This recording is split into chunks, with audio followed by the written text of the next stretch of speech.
हिंदुस्तान के बहुत बड़े आदमी हैं और जिनके बारे में चर्चा चल रही है कि बंगाल में उनको फाइनेंस मिनिस्टर भी बनाया जाएगा।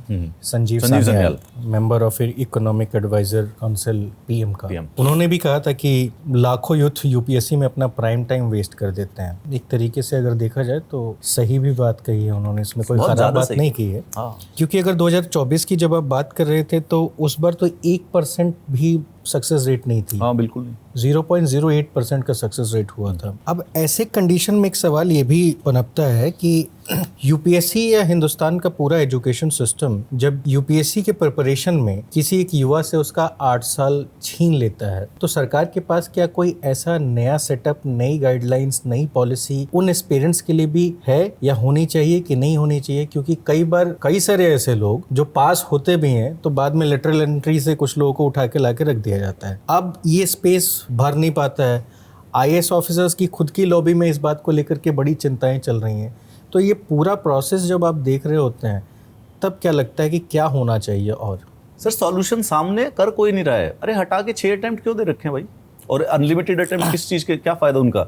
2 या 3 अटेम्प्ट कीजिए। दूसरा, ये क्या है कि कोई भी पेपर दे सकता है, कोई भी पेपर दे सकता है। आपने जो 10 लाख बच्चे यूपीएससी का फॉर्म भरते हैं उसमें से 9 लाख उसके लिए एलिजिबल है ही नहीं। पर बच्चों को एक टाइम पास देने के लिए, ठीक है, just it's a 100% wrong thing. आपको इंजीनियरिंग सर्विसेज में ले ला, आप बोलते हो कि इंजीनियर होना जरूरी है। सिर्फ यूपीएससी ही एक एग्जाम है जिसमें बीए पास, BCom pass, BSc pass, IIT का इंजीनियर, ग्रेड 4 का इंजीनियर, एम्स का डॉक्टर, पीएचडी, कोई सोशियोलॉजी में एमए कर रहा है, कोई फिलोसफी में एमए कर रहा है, कोई ग्रेजुएट भी है। हर एक बच्चा, मैं आपको कह रहा हूँ, उन 10 लाख में से 9 लाख बच्चे एलिजिबल ही नहीं है। But now that you have told them कि वो एलिजिबल है, सो दे फॉर्म तो भरता है आदमी। उसके बाद उसको तुमने 6 अटेम्प्ट दे रखे हैं। The solution lies right in front of the government. Make it 2 और 3 अटेम्प्ट्स। एंड मोर इंपॉर्टेंटली, इसका जो एलिजिबिलिटी क्राइटेरिया है उसमें थोड़ा सा कुछ चेंज कर दो। मतलब जस्ट प्रीलिम से स्क्रीनिंग करते हैं ये, उसको एक बार एलिजिबिलिटी क्राइटेरिया से भी स्क्रीन कर लो। That is it. Nobody will waste their life. They'll find another way out. अगर आप 21 साल के बच्चे को जिंदगी में वैसे खाली छोड़ दोगे ना, ये आदमी वैसे ही रास्ता निकाल लेगा। इसको जेल में रख दोगे ना तो ये नीचे खोद के निकाले, एक सुरंग निकल के बाहर आ जाएगा ये। पर अगर आप 21 से 30 साल तक उसको एक कमरे में, उसको एक खुद की वर्चुअल प्रिजन दे दी, जब ये 29-30 से छुट्टी पाता है ना अटेम्प्ट खत्म करने के, अब ये नहीं है। ये देश में हमेशा ये रहेगा। कुछ लोग बनते हैं बट ये सब प्रोडक्टिव रहेगा हमेशा। He is already killed his creativity. 21 से 30 से ज्यादा एंथुजियाज्म, क्रिएटिविटी, एनर्जी, ऑप्टिमिज्म नहीं है। एंड वो बार बार डिफीट करके वो पूरी की पूरी ले ली जाती है। क्योंकि उस एज में बेसिकली एक्सपेरिमेंट का जो टाइम होता है कि युवा के लिए वो खत्म हो जाता है। और उसके बाद स्पेस ही नहीं बचता। तुम 30 के हो चुके हो, तुम्हारी शादी भी नहीं हुई है, तुम्हारे पास पैसे भी नहीं है, तुम्हारे पास जीरो सेविंग है। माँ बाप अब पहले 50 के थे तब तो काम चल रहा था, वो 60 के हो चुके हैं। अब क्या? That person lives under constant pressure. Also देखिए ना, एक साइकोलॉजिकल फिनोमिना होता है। जो बड़े वाला हाथी होता है ना, अडल्ट हाथी, उसको ना रस्सी से बांधते हैं, लेकिन जो छोटा हाथी होता है ना उसको लोहे की चेन से बांधते हैं। छोटा हाथी है ना, उस चेन को तोड़ने की कोशिश करता रहता है बचपन से लेके, वो उससे चेन टूटती नहीं कभी भी, तो उसको ना लर्नड हेल्पलेसनेस आ जाती है। बड़ा हाथी झटका मारेगा तो वो रस्सी टूट जाएगी लेकिन कभी भी नहीं तोड़ पाता। साइकोलॉजिकल बना हुआ है बचपन से। That same thing happens with the UPSC aspirant. जिसका निकल गया उसका तो चौका लग के काम खत्म, वो पहुंच गया नंबर 1 एलीट और क्या नाम है, द गवर्नमेंट हो चुका है वो। But it's just 180 people out of 10 lakh में से। Everybody else learns that constant failure and that becomes their part of their personality. Few, मैं ये नहीं कह रहा कि अच्छा नहीं करेंगे लोग, देखो मैं कर लिया, गलती से हो गया, लकी हो गया, I am the lucky one. There are lot of coaching institutes जो कि यूपीएससी फेल्ड एस्पिरेंट्स ही चलाते हैं, but those are the lucky one. और कुछ लोग और अच्छा कर लेते हैं, यूपीएससी कर रहे थे, कुछ और गए और कहीं पे मौका मिला, अपॉर्चुनिटी मिल गई सही टाइम पे, पुराने इकोसिस्टम ने कहीं से सपोर्ट कर दिया, खींच लिया किसी दोस्त ने। But I am talking about that 90% जिसके पास वॉइस नहीं है, जिसके बारे में कोई बात नहीं कर रहा है। It's easy for me to say, it's motivating for me to say कि it gets better, you can do it, you can again do it. But कब तक again do it? The reality is that नहीं हो पाता फिर किसी से भी। एंड हो भी पाता है तो वो सब पार रहते हैं। मेरे खुद के यार, एक मेरा बैच है आईआईटी रुड़की का बैच था, वो मेरे साथ ही प्रिपरेशन कर रहा था उस समय, 2011 में आया था। All of those brilliant IIT Roorkeeans, वो सब के सब कहीं पे एसएससी कर रहे हैं, कहीं पे कोई प्राइवेट एसएससी की जॉब कर रहे हैं, कोई बैंक में लगा हुआ है। Those people were meant to run organisations, they were like born to, they were trained for those 4 years in that Roorkee.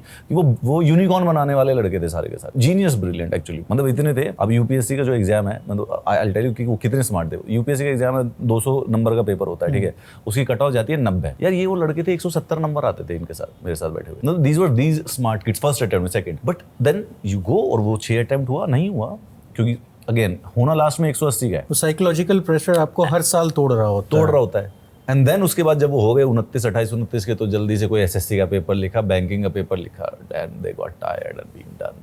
मेरे ऐसे कम से कम 15 फ्रेंड हैं, वो आप 2011 में उनसे मिलो तो आप प्रेडिक्ट करोगे इन 15 में से 1-2 तो भाई कोई यूनिकॉर्न बना ही देगा, और 2-3 भी कुछ बढ़िया सी कंपनियां चला रखे होंगे, सब कुछ, ये कुछ बड़ा करेगा, ये करोड़पति बनेगा, ये वो। ऐसे थे वो 15 के 15 सारे, even more actually. But that whole period took them away. कोई एसएससी की जॉब कर रहा है, 30 साल के हो गए यार, जल्दी से शादी भी करनी है, मिली वो जो 70,000 रुपये की जॉब, ठीक है, बाय द टाइम शादी वादी हुई, एक बच्चा हुआ, दे वर 35, अब ठीक है, सॉरी बाबा, अब क्या रिस्क लेगा आदमी। So that's UPSC extracts that from the individual and from the society. मैं बता रहा हूँ कि UPSC की जो सोशल और इकोनॉमिकल कॉस्ट है, अगर कोई उसको टेंजिबल वैल्यू में उसको कैलकुलेट करके गवर्नमेंट को बता दे, तो they would be sad. Everybody would be sad. और सॉल्यूशन सामने रखा हुआ है, भाई 2 अटेम्प्ट कर दो, मैक्स टू मैक्स 3 कर दो, रिजर्व कैटेगरी के 4 कर दीजिए, और SC ST के 5 कर दीजिए, and be done with it. और एलिजिबिलिटी क्राइटेरिया को थोड़ा सा और स्ट्रिक्ट कर दीजिए, हल्का सा स्ट्रिक्ट कर दीजिए, ताकि जो स्क्रीनिंग है वो पहले से ही हो जाए। जिस भी बच्चे का मन होगा यूपीएससी, वो उसी फील्ड को ले लेगा। हाँ, ऐसा नहीं, आज भी तो 12वीं से तैयारी कर रहे हैं ना, नथिंग चेंज, जिससे किसी का नुकसान नहीं है। जब अभी 6 हैं अटेम्प्ट, अगर सबके 3 होंगे तो सेम फेयरनेस, जिसके 3 में नहीं हुए उसका चौथे में भी नहीं हो रहा होता है यूजुअली, जनरली, राइट? तो वो सेम फेयरनेस रहेगी।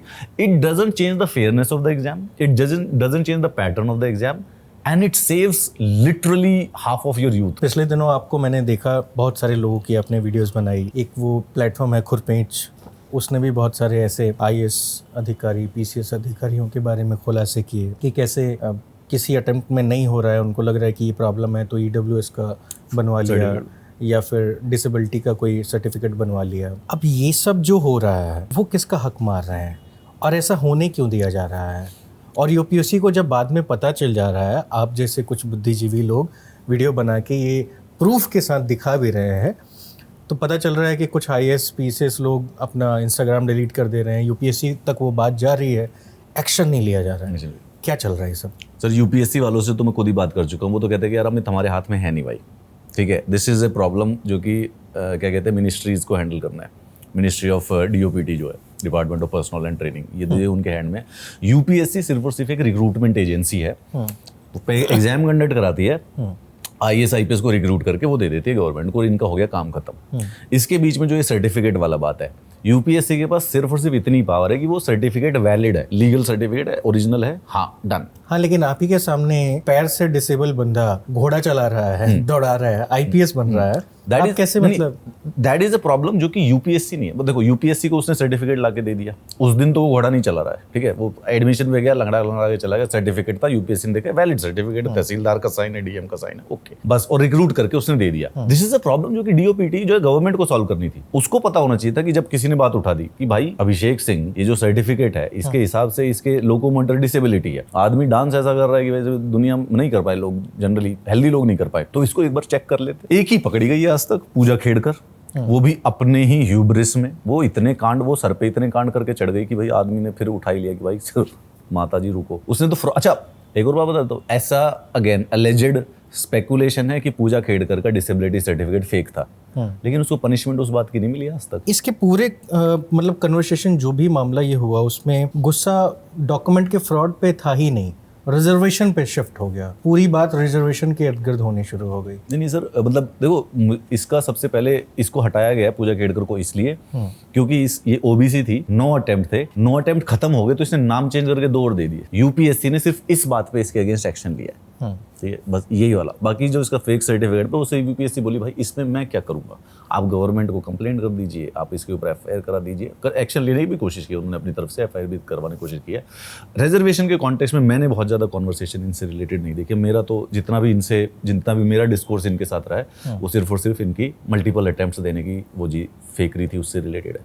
अच्छा, ये जो रिजर्वेशन को लेकर के इतनी बातें जो चल रही होती हैं, आपने भी अपने शुरुआती जवाब में कहा कि भाई मैं जनरल था, 6 अटेम्प्ट थे मेरे पास, मैंने ट्राई किया वगैरह। आप ये रिजर्वेशन के पूरे प्रोसेस को यूपीएससी में या फिर किसी भी ऐसे बड़े सरकारी विभाग के भर्ती में इसको कैसे देखते हैं? क्या आपको लगता है कि जनरल का हक मारा जा रहा है? नहीं सर, जनरल का हक नहीं मारा जा रहा। रिजर्वेशन में ना, रिजर्वेशन वाले रिजर्वेशन का हक मार रहे हैं, जनरल का कोई इसके अंदर हक नहीं। देखो, रिजर्वेशन कॉन्स्टिट्यूशनल रियलिटी है, रियलिटी है कॉन्स्टिट्यूशनल, वो है पॉजिटिव डिस्क्रिमिनेशन जिसको कहते हैं। क्योंकि हर बार द्विपक्षीय लड़ाई होने लगती है जब भी कुछ ऐसा आता है। तो देखो, there is a section of general जो कि इस समय ये फील करता है कि दिस इज अगेंस्ट मेरिट। थोड़ा सा फ्लॉड आर्गुमेंट है मेरे हिसाब से, क्योंकि देखो रिजर्वेशन है, there is a purpose for it. जो लोग बहुत नीचे हैं उनको उठाने का तरीका एक ही है। मेरा जो रिजर्वेशन के बारे में, जो मेरा रिजर्वेशन के कॉन्टेक्स्ट में सवाल है, वो ये है कि जो रिजर्व्ड कैटेगरी है वो रिजर्व्ड वाले के हक के साथ खेल रही है अभी।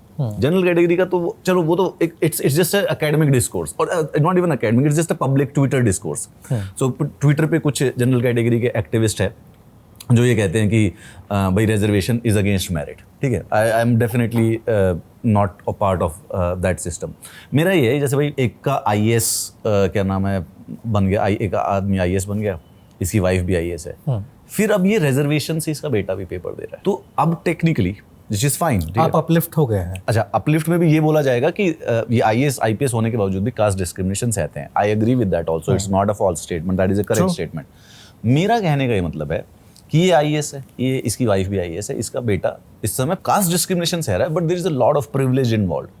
आप वो एक गरीब फैमिली की, जो गांव में गरीब है, झारखंड का एक ट्राइबल है, आप उसके बच्चे को IAS बना दीजिए ना। अगर इन दोनों का बच्चा एक IAS बना तो टेक्निकली वो झारखंड का बच्चा जो है वो नहीं बन पाएगा ना फिर कभी, मतलब उसका जाएगा ना टेक्निकली ना। इस पे मैंने जो आर्गुमेंट अभी तक सुने वो ये सुने कि भाई because caste discrimination, sorry, the reservation is not a poverty alleviation scheme. Agreed, ठीक है। एंड सेकंड, IAS IPS बनने के बावजूद भी कास्ट डिस्क्रिमिनेशन होता है, दोनों ट्रुथ है, कोई डिनायल नहीं है इस बात में। मेरा कहने का उसके बावजूद which is a better situation, एक IAS के बेटे को रिजर्वेशन देना या फिर किसी गरीब झारखंड के या उड़ीसा के किसी SC को रिजर्वेशन दे देना, which would bring more equality. भाई एक परिवार के 10 लोग IAS बना दिए, फिर तुमने गांव के 10 परिवारों में एक IAS बना दिया। This creates more equity and more equality. तो जब मैंने कभी रिजर्वेशन के बारे में कभी बात की तो मैंने इस कॉन्टेक्स्ट में की थी। बाकी तो रिजर्वेशन है यार, वो तो उसमें कोई समस्या नहीं है।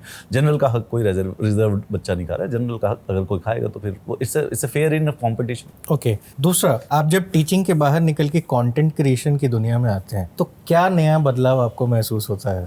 मैं सेम बात रिपीट करूंगा, पहले तो मैं कंटेंट क्रिएशन नहीं करता हूं, मैं टीचिंग ही कर रहा हूं। मेरा टीचिंग ही करना है। टीचिंग का फॉर्मेट थोड़ा सा शॉर्ट फॉर्म हो गया है, दैट इज इट। अब कभी मेरे वीडियोस देखेंगे तो मेरे वीडियो स्टूडेंट्स इसीलिए देखते हैं क्योंकि I am just teaching about that topic in 3 minutes, this is it. उसको जब मैं यूट्यूब पे पढ़ाता हूँ तो एक वो पूरा का पूरा 1 घंटे का टॉपिक होता है। नहीं, लेकिन अगर आप एक तरीके से मूवमेंट का हिस्सा बन जाते हैं, मान लीजिए कि आपने किसी कर्नाटक के एक IAS को लेकर के बोला कि भाई यहाँ पे तो इरिगेशन हुआ ही नहीं और इन लोगों ने ये सब चीज़ करवा के कर दिया, ठीक है। कहीं पे पौधों वाली बात आई कि वृक्षारोपण करना था और कागज़ों पे कहीं कुछ है नहीं और इन लोगों ने दिखा दिया ऐसा, ठीक।